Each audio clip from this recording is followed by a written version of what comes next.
পয়গম্বর ইব্রাহিম আলাইহিস সালাম বৃদ্ধ বয়স ৮০ থেকে ৯০ বছরের মধ্যে সন্তানাদি হয় না। মানুষজন বড় খারাপ খারাপ কথা বলে, মন্তব্য করে, ভালো লাগে না, লজ্জা লাগে।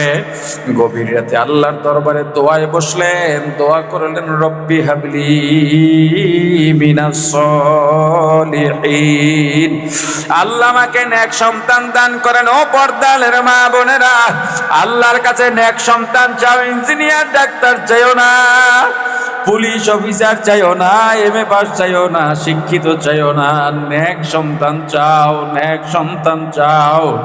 এ ছাত্র ভাইরা, বিয়ে তো করবা যদি আল্লাহ বাঁচায় রাখেন, আল্লাহর কাছে সব সময় নেক সন্তান চাইবা। গভীর রাতে বিবিকে নিয়ে নামাজ আদায় করে দোয়া করবার, নেক সন্তান চাইবা। আল্লাহর পয়গম্বর আল্লাহর কাছে দোয়া করলেন, রব্বি হাবলি মিনাস সলিহিন, আল্লাহ নেক সন্তান দান করেন। আল্লাহ দোয়া এমন ভাবে কবুল করলেন, আল্লাহ সুসংবাদ জানাইলেন, ফাবাশশারনাহু বিগুলামিন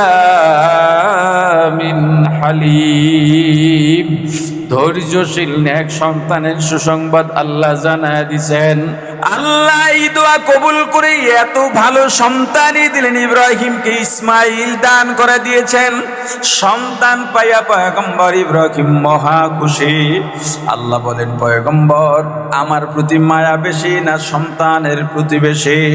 বলে, আল্লাহ আপনি ছাড়া আমার আর কেউ নাই। বলে, তাহলে দৌড়াইয়া দৌড়াইয়া সন্তানের কাছে যাও। কেন যাও? তাকে কেন বারবার তোমার দেখতে হবে? আমি তো দেখি তোমার মনটা তোমার সন্তানের দিকে পড়ে আছে। পয়গম্বর বলে, আল্লাহ এটা সম্ভব না, আপনি ছাড়া আমার কেউ নাই, আমি ক্ষমা চাই। বলে, আমার জন্যই যদি তুমি সব কিছু করে তোকে একটা প্রমাণ দিতে পারবানি। বলে, কি লাগবে?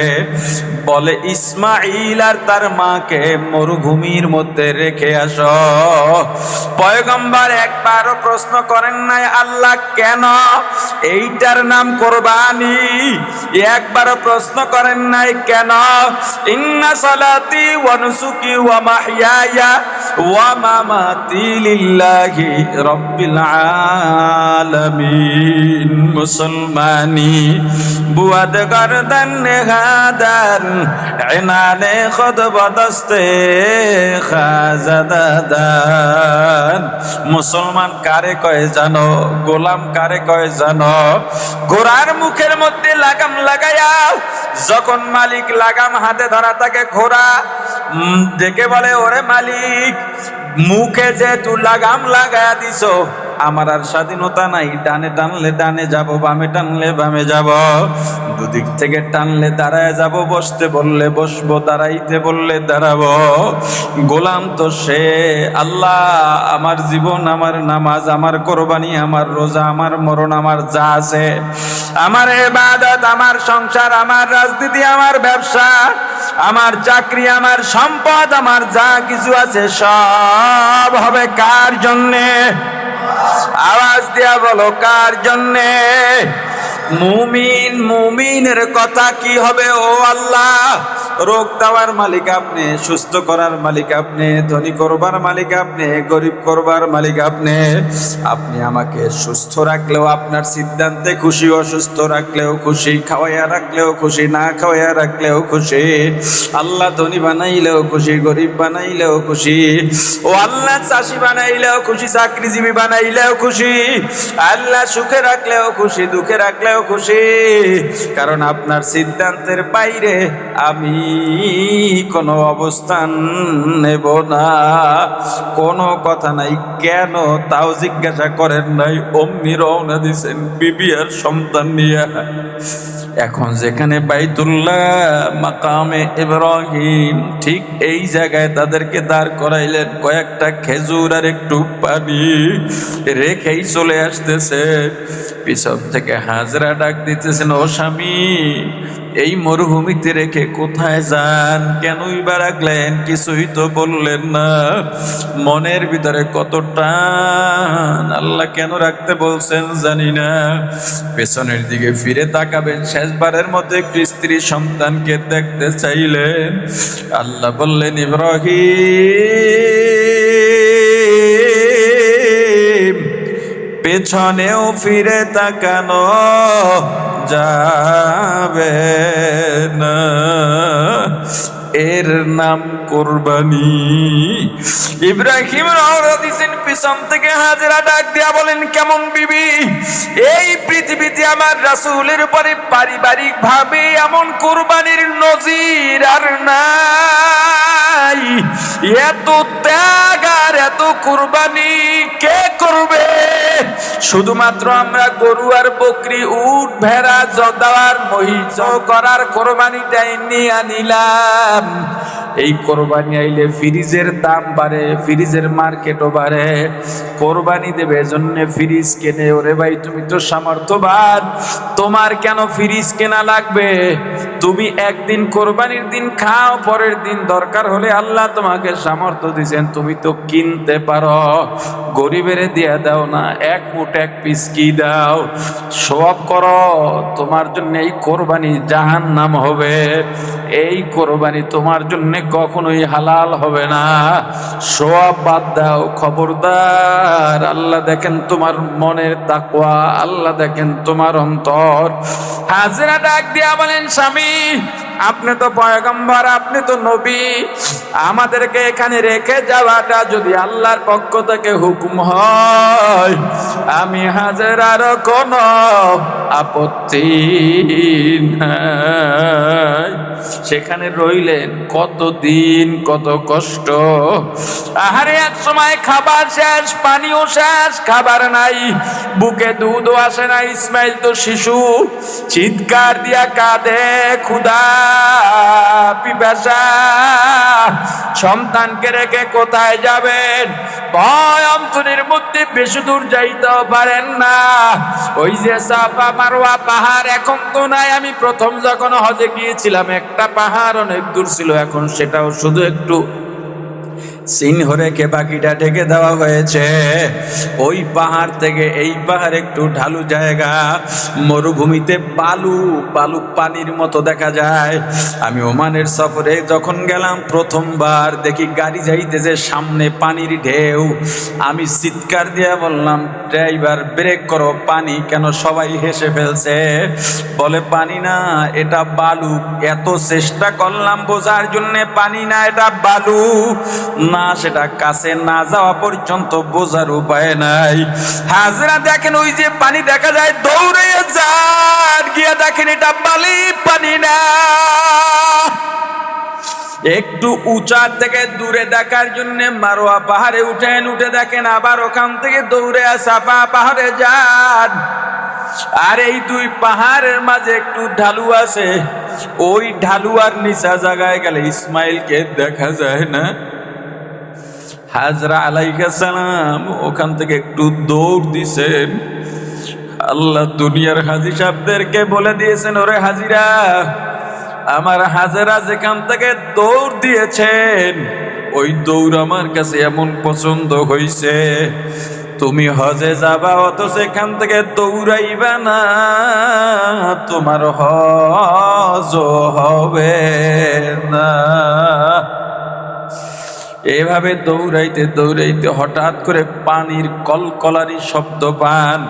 দৌড়ে গেছে যেখানে মাকামে ইব্রাহিম, ঠিক এটার নিচেই জমজম কূপ। এখন তো সব বন্ধ হয়ে গেছে।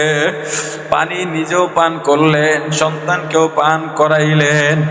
এমন পানি আল্লাহ দিছেন কোরবানির ফল। ওই পানি সারা বিশ্বের মানুষ নিয়মিত পান করছে। এত স্বচ্ছ পানি এই পৃথিবীতে আর হবে না।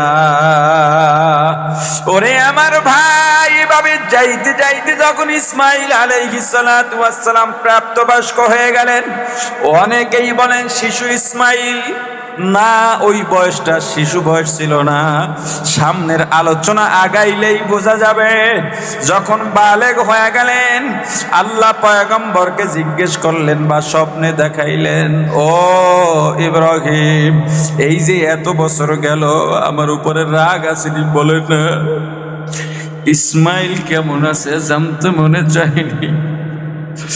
বলে, আল্লাহ গো, জানতে মনে চাইলে যদি আপনার কষ্ট হয়, আপনি বেজার হন, আমার জানার দরকার নাই, তবে মনে চাই ইসমাইলকে দেখতে।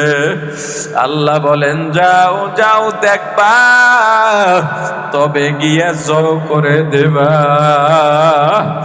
ইব্রাহিম গেলেন, ফালাম্মা বালাগা মাআহু সাইয়া, যখন বাবার সঙ্গে চলাফেরা করার মতো শক্তি অর্জন করলেন, পরিস্থিতি তৈরি হলো, পয়গম্বর গিয়ে ইসমাইলকে ডাক দিয়া বলেন, ইয়া বুনাইয়া, এ আমার সন্তান, এদিকে আসো, তোমার সঙ্গে পরামর্শ আছে। ইন্নী আরা ফিল মানাম আন্নী আযবাহুক ফানজুর মাযা তারা। এ আমার সন্তান, আমি স্বপ্নে দেখেছি তোমাকে জবাই করতেছি। নাবালেগ ছেলেকে ডেকে এটা বলা যায় না, জবাই করব এটা নাবালেগকে বলা যায় না। বালেগ বুঝদার সন্তানের সঙ্গে পরামর্শ করতেছে। সন্তানের কি বলা দরকার ছিল, এত বছর আমাদের খবর নেন নাই। আমার মা আমাকে নিয়ে কত কষ্ট করছেন, আর আজকে আসছেন আমাকে জবাব দিতে। জবাব আপনাকে করা দরকার না, এবার ছেলের কোরবানি। ছেলে ডাক দিয়া বলে, ওরে আমার বাবা, ইফআল মা তুমার, আপনি করেন যে ব্যাপারে আদিষ্টিত হয়েছেন, আপনাকে যা বলা হয়েছে আপনি করেন, অর্থাৎ আমাকে জয় করে দেন। সাতাজিদুনি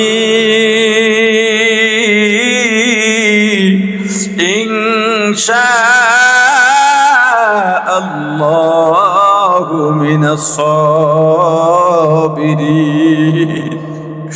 আমাকে ধৈর্যশীল হিসাবে ভাবেন। রওনা দিছে দ্রুত করে আল্লাহর হুকুম। সন্তানের হাত ধরে যখন বাবা হাঁটে, এর চাইতে মধুর দৃশ্য ওই সন্তানের মায়ের কাছে, ওই স্বামীর স্ত্রীর কাছে আর নাই। তাকাইয়া দেখে মজা পায়, ভালো লাগে, শান্তি লাগে। নিজের স্বামী আর সন্তান হাত ধরাধরি করে হাঁটতেছে, মায়ের মনে প্রশান্তি। পথে ইবলিস দাঁড়ায় গেছে। ইসমাইল কই যা? বলে বাবার সঙ্গে যাই। যাস না, তোর মা কষ্ট পাবে। মারছে পাথর, আবার পাথর, আবার ধোকা দিছে, আবার পাথর মারছে। আল্লাহ বলে, ডরে হাজিরা, ইসমাইল জো হওয়ার জন্য, যাতে ধোকার মধ্যে না পড়ে, জন্য শয়তানকে যেখানে যেখানে পাথর মেরেছে, ওই জায়গায় তোমরা পাথর না মারলে আমি আল্লাহ তোমাদের হজ কবুল করব না। মিনায় নিয়ে গেলেন। মিনা যেখানে ইসমাইলকে জবাই করতে চেয়েছেন, সেখানে একটা পিলার গেড়ে স্মৃতি রাখা হয়েছে। ইসমাইলকে যখন শোয়া দিল, বাবার চোখের দিকে চোখ পড়ার পর ছেলে ডাক দেয়া বলে, আপু, আমি আপনার সন্তান, আপনি আমার বাবা। আমার চোখ আপনার চোখ যদি কন্ট্যাক্ট হয়ে যায়, দুইজনের চোখের দিকে চোখ পড়ে, আপনি আমাকে দিতে পারবেন না। আমিও এখান থেকে উঠে দৌড় দিতে পারি। বাবা, চোখে একটু বেঁধে নেন, আমাকেও বেঁধে দেন। আহারে, বেঁধে দিল। এই পৃথিবীর সমস্ত ফেরেশতারা জীবনে দুইবার কেঁদেছে। একবার কেঁদেছে আমার রাসূলকে যখন তায়েফে দুষ্ট কাফেররা অত্যাচার করতে করতে রক্ত করে ফেলেছে। আমার রাসূল তায়েফের ওই পাহাড়ের তলদেশে বসে আমার আল্লাহর দরবারে চোখের পানি ছেড়ে কাঁদিনার বলুন, আল্লাহ, ওরা বলেছে আমি পাগল, আপনি সাক্ষী দেখেন আমি পাগল না।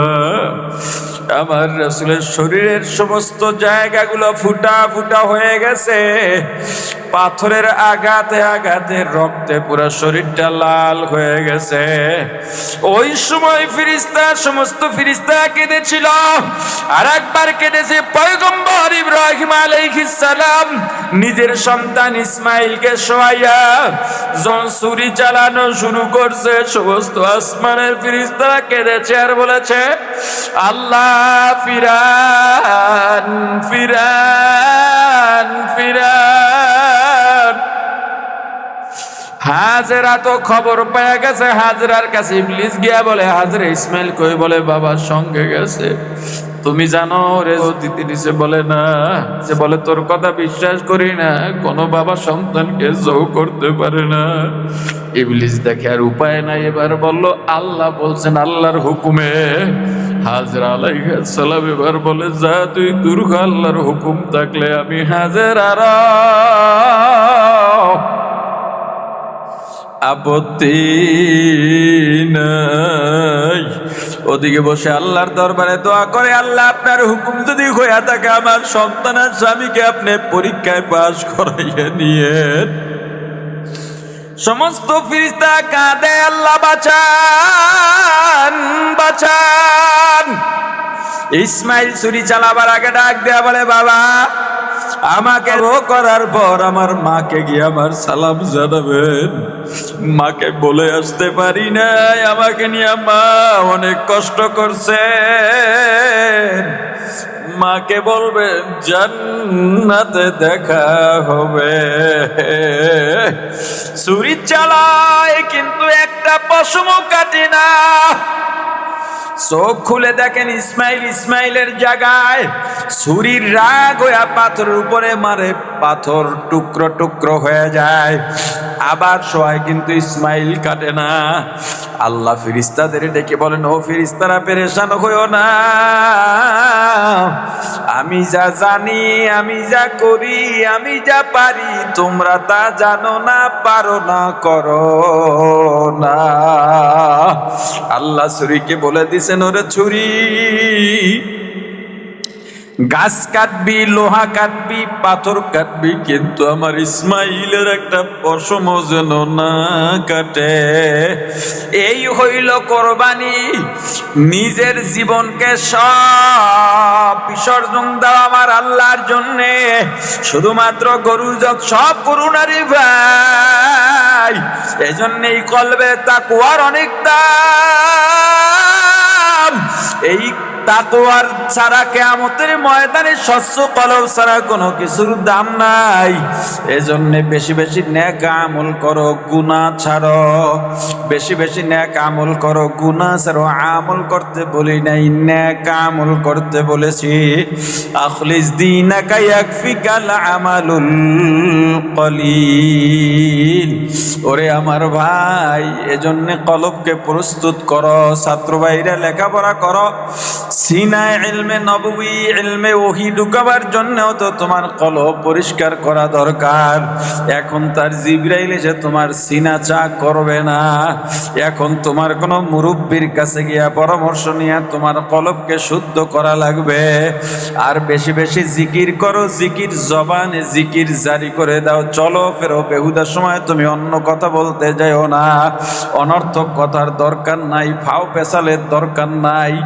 যখনই অবসর পাইবা জিকির করবা, সুবহানাল্লাহ, আলহামদুলিল্লাহ, লা ইলাহা ইল্লাল্লাহ, আল্লাহু আকবার, সুবহানাল্লাহি ওয়া বিহামদিহি, সুবহানাল্লাহিল আযীম, আস্তাগফিরুল্লাহ। আর বেশি বেশি দরুদ আদায় করবা, জিকিরের অভ্যাসটা করো। এই ছাত্রদের জন্য বুজুর্গ হওয়া সহজ, আল্লাহর ওলি হওয়া সহজ, কারণ তোমাদের গুনাহ নাই। যদি গুনাহ না করো, হোসাইন আহমদ মাদানী রহমাতুল্লাহ আলাইহি ছাত্রদের সামনে ইমামতি করতেন না, ছাত্র দিয়া নামাজ আদায় করাইতেন, ইমামতি করাইতেন, কারণ তারা বড় নেককার ফেরেশতা, রহমতের ফেরেশতারা পাকা বিছায় দেয়। কলব শুদ্ধ করবার জন্য বুজুর্গের হাত ধরো, মুরব্বীদের পরামর্শে চলো। নিজেকে পণ্ডিত ভাবার কোনো দরকার নাই।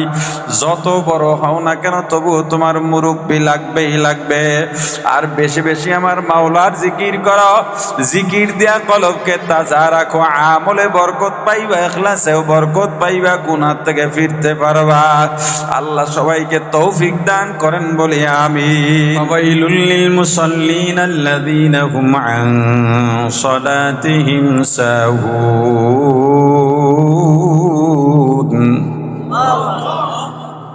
الذين هم يراءون ويمنعون الماعون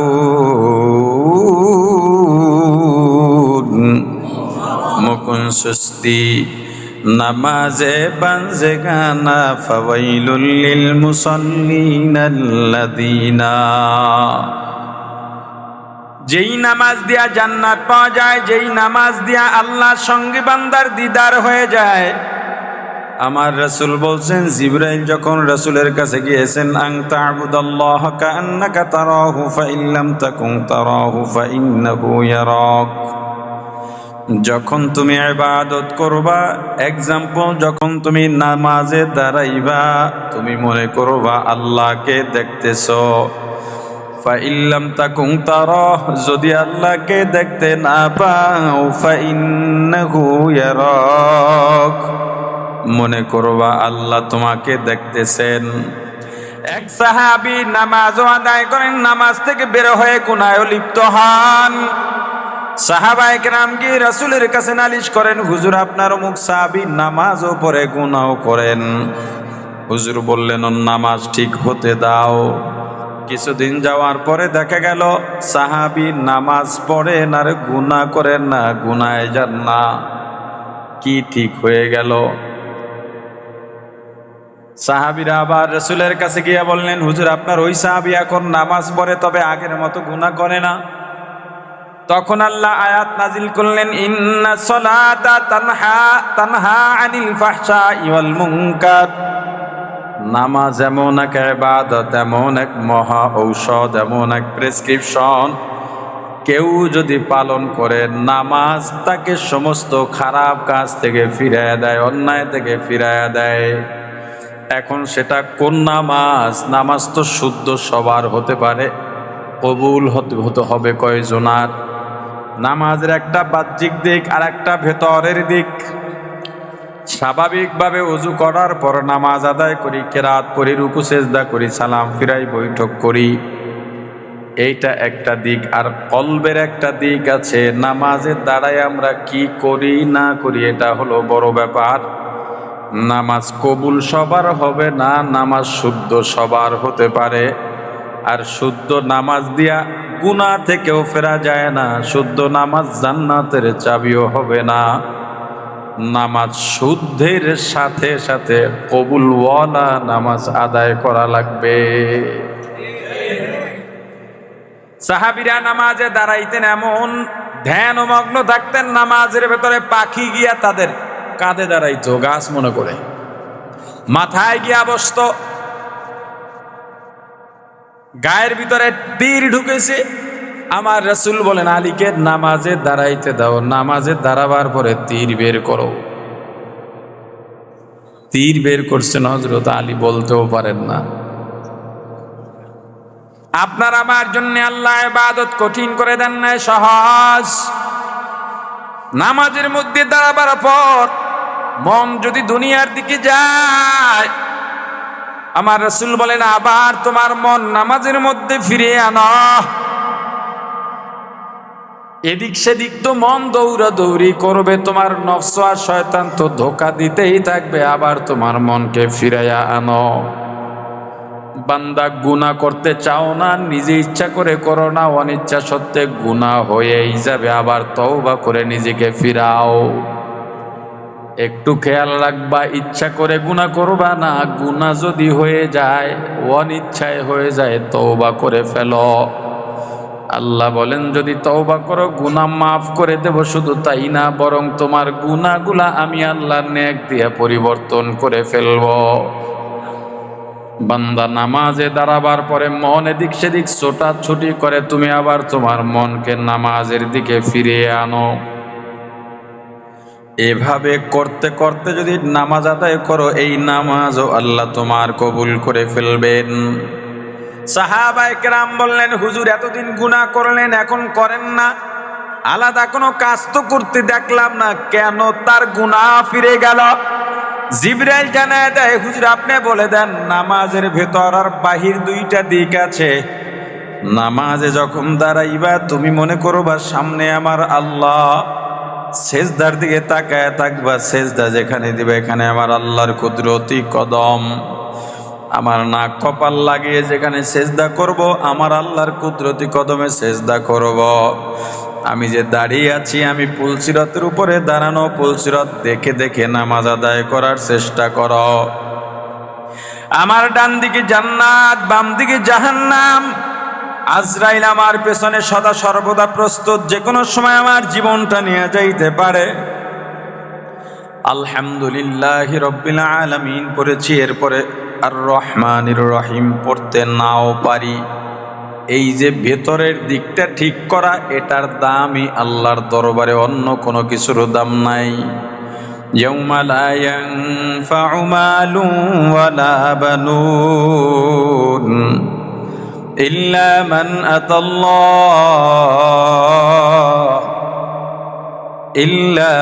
আতাল্লাহ বিকলবিন সালিম।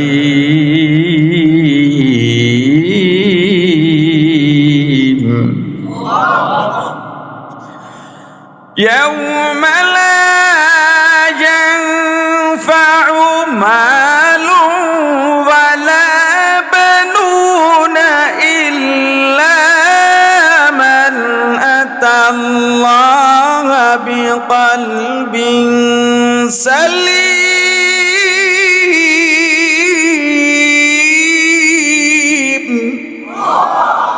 কিয়ামতের ময়দানে লা ইয়ানফা, কোনো উপকারে আসবে না, কোনো দাম নাই, মূল্য নাই। কি?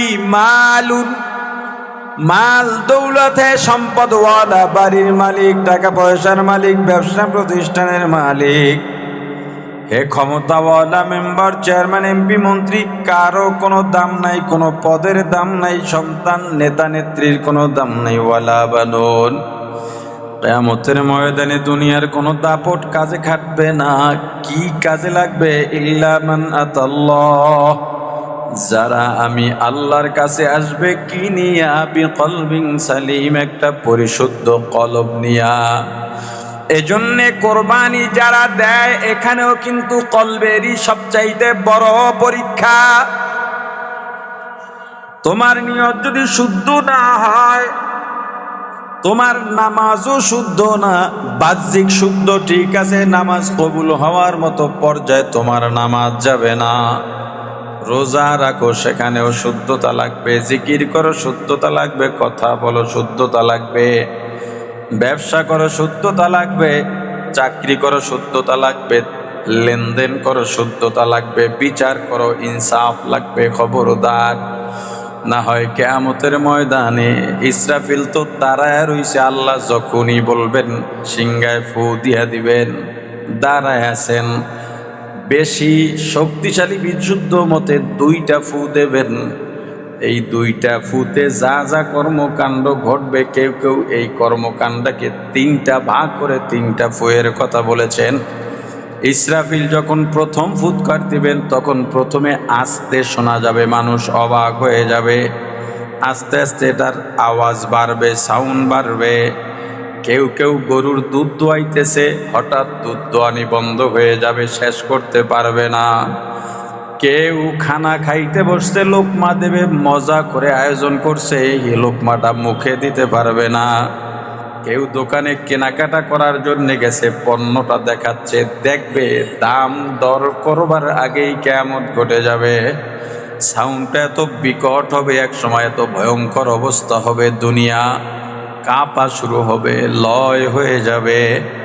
দৌড় দেবে আত্মীয় স্বজনের কাছে যাওয়ার জন্যে, যাইতেও পারবে না। ইবলিস এ মাথার থেকে ও মাথায় ছুটাছুটি করবে একটু পালাবার জন্যে। কই পালাবি সেদিন? দুনিয়ার বয়সও বেশি দিন নাই, তোমার আমার হায়াতের বয়সও বেশি দিন নাই। এ ক্ষমতাওয়ালা, ক্ষমতার স্থায়িত্ব বেশি দিন নাই।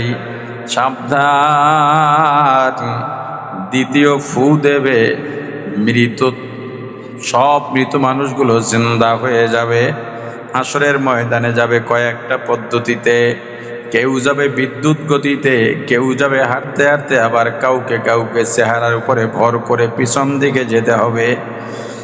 আল্লাহ রসুলের কাছে সাহাবী জানতে চান, হুজুর মুখ দিয়া হাঁটবে কেমনে? রাসূল বলেন, যেই আল্লাহ পা দিয়া হাঁটাইতে পারেন, ওই আল্লাহ মুখ দিয়াও হাঁটাইতে পারবেন।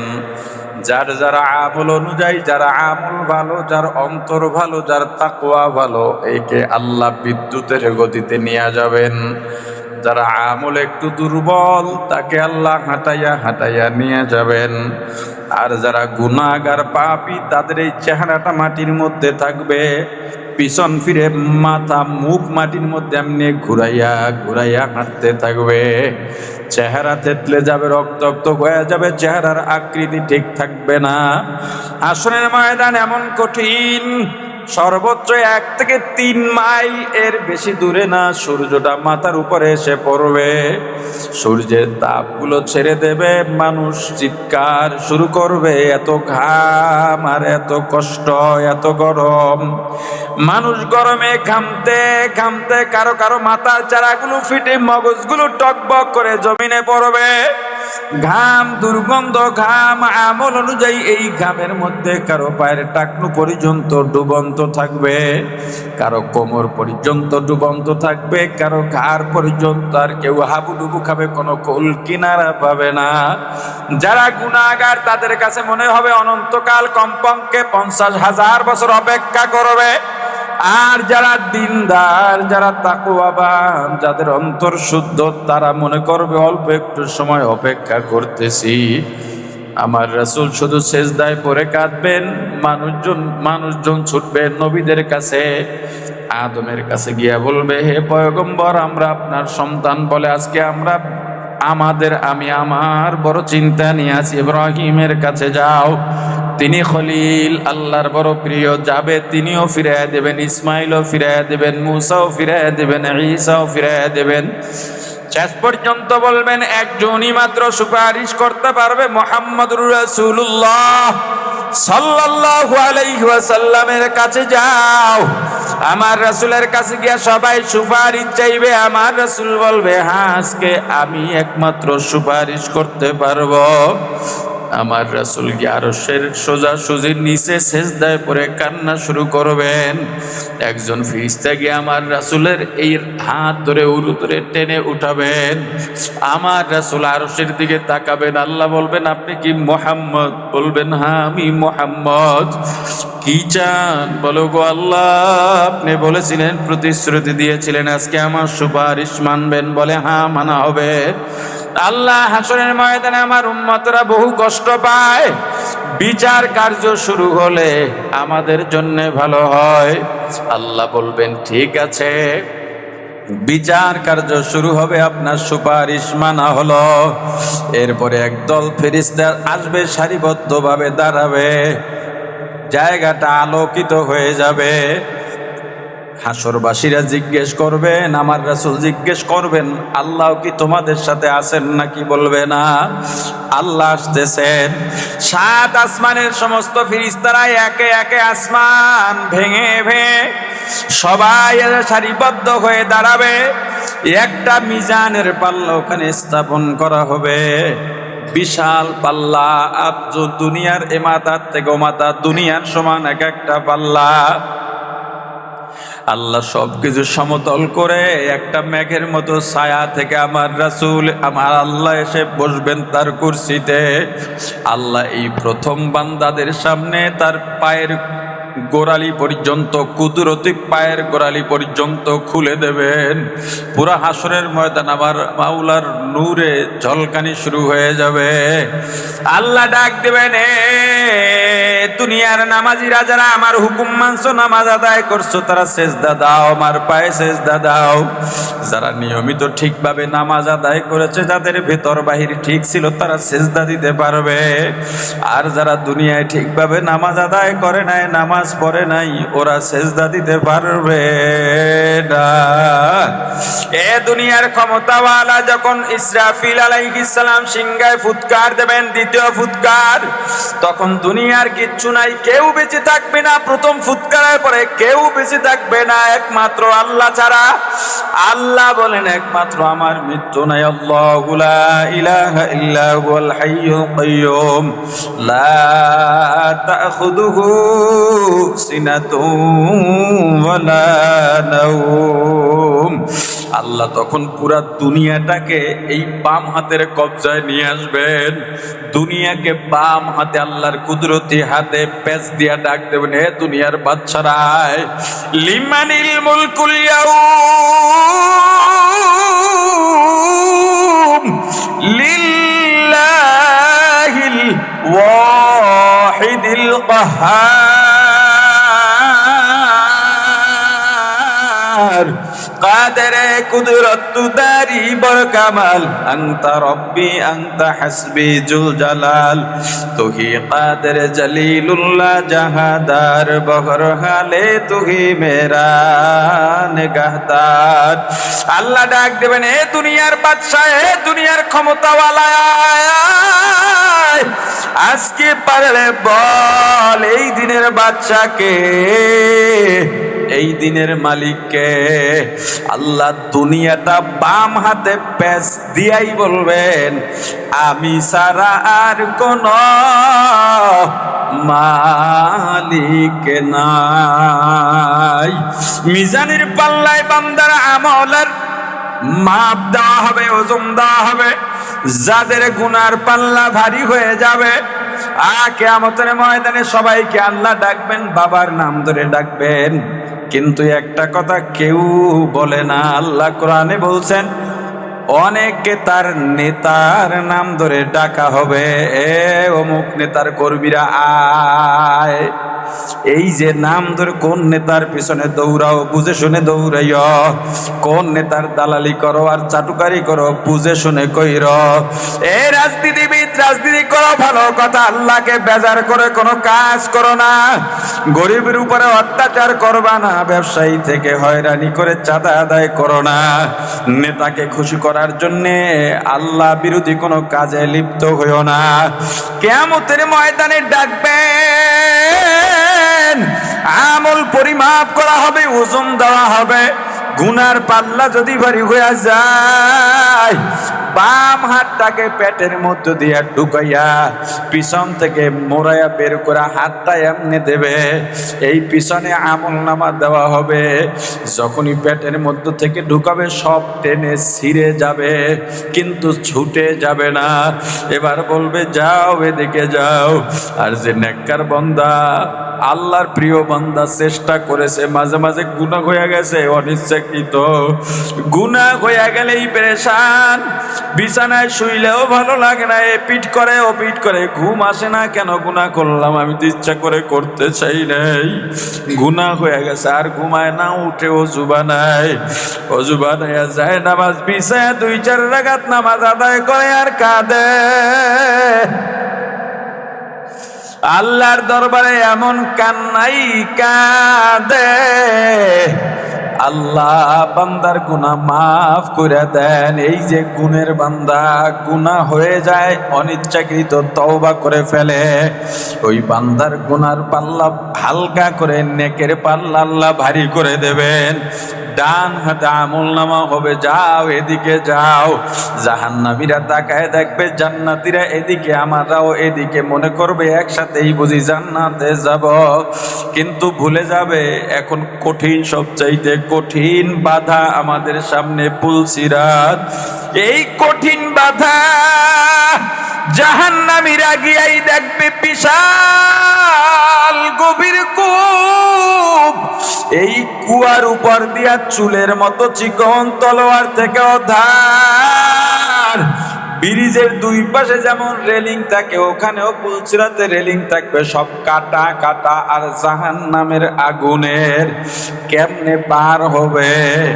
আর একদিকে থাকবে নেককার, পুলসিরাত চুলের মতো চিকন দেখবে না। ওই যে শুদ্ধওয়ালা কলবের মানুষেরা, তারা দেখবে বিশাল রাস্তা, একদল ফেরেশতা শুধু বলবে, আল্লাহ আল্লাহ সহি সালামতে সবাইরে পার করে দাও। আর একদল ফেরেশতা ডাকবে, সালামুন আলাইকুম তিবতুম ফাদখুলুহা